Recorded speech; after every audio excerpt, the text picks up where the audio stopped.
Cancer is a terrible, terrible disease. It's a rotten disease. There's no easy way of saying it's going to be a good trip.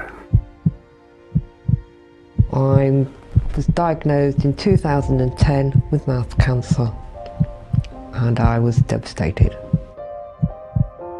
8th of May 2015. It would appear that I have cancer. I feel very scared. Cancer's always that thing, it's there, but you're always in denial about it. But you think, if you joke and say, well, it can't be cancer, then it won't be. In 2008, I was diagnosed with cancer of the mouth and neck, which proved to be quite aggressive. The moment it changed was when the doctor said to me that he was going to refer me to the local hospital because he thought it was cancer. I'm living proof of the progress this field is making. I've come a long way. I've come a really, really long way compared to how I was. I could have given up many times, many times, but no, I'm not going to do it. This ain't going to beat me. Because I do believe that talking is a healer, and that's what I've done. I've been really open about this from day one. What it is down to now is me accepting it and building my life. This is the road on which I believe progress lies, and this, of course, is why you all are here today.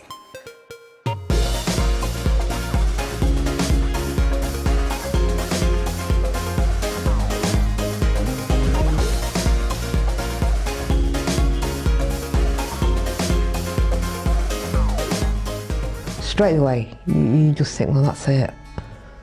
You know, there's no hope. What's going to happen to my husband? What's going to happen to my children? What's going to happen to my grandchildren? What are they going to do without me? They ain't going to do this, they ain't going to do that.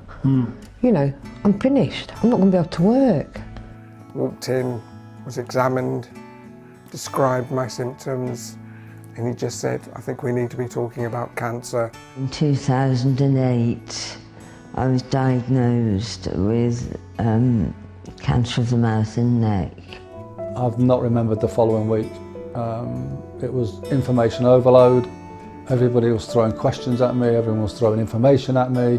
There'd never been any mention of cancer, so it was a shock. I became a bit of a recluse to start with. I wouldn't even go out the house. I became a nurse, which I've never wanted to be a nurse, and I found that quite difficult. Where do I go from here? You get yourself into a bit of a state, and I'll be honest with you, I cried a lot.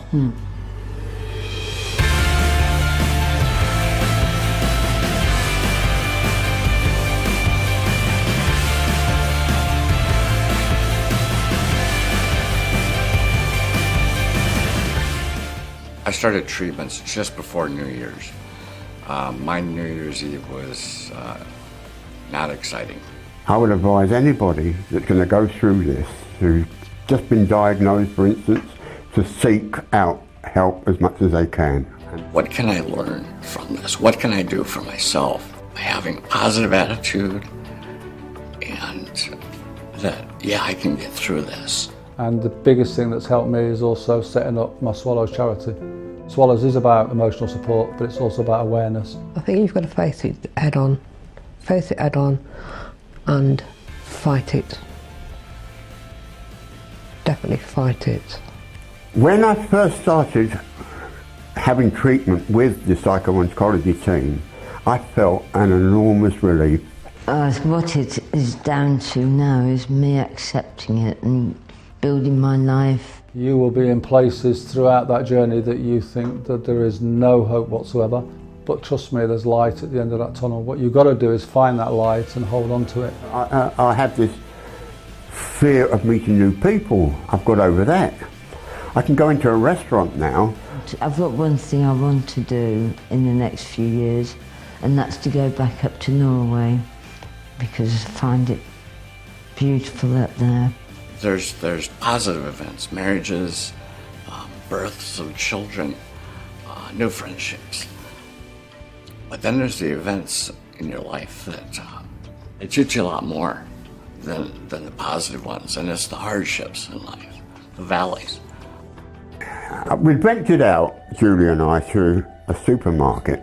And this was my first trip to a supermarket since the operation. And they had a little boy there, about 8 or 9 years old. And he kept looking at me.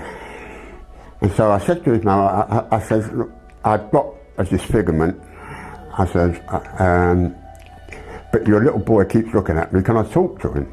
So I sort of got down on my haunches and I said to him, are you looking at my face, sunshine? And he said, yeah. And because of his curiosity, I gave him a little story about how it came about and what it was. And he said, well, how did you get the cancer? And at first I was a bit lost as to what to say, but then I said, well, I believe it was because I used to smoke cigarettes.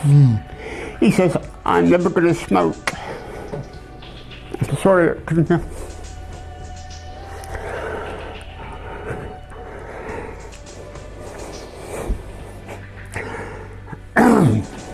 and what that little boy said did so much for me, because if nothing else, that little so-and-so ain't going to smoke, he's not going to get cancer. That's how I looked upon it. Yep. And bless him, he made me feel so good that day, because I was able to open up to somebody. I know he was only a young lad, probably doesn't fully understand it, but I think I did a bit of good there. With this room full of men and women like yourselves, devoted to this field, pushing it forward with every case you take and each patient that you treat, we can only imagine what the next century will bring. And short of that, we can look around and we can say that something is working.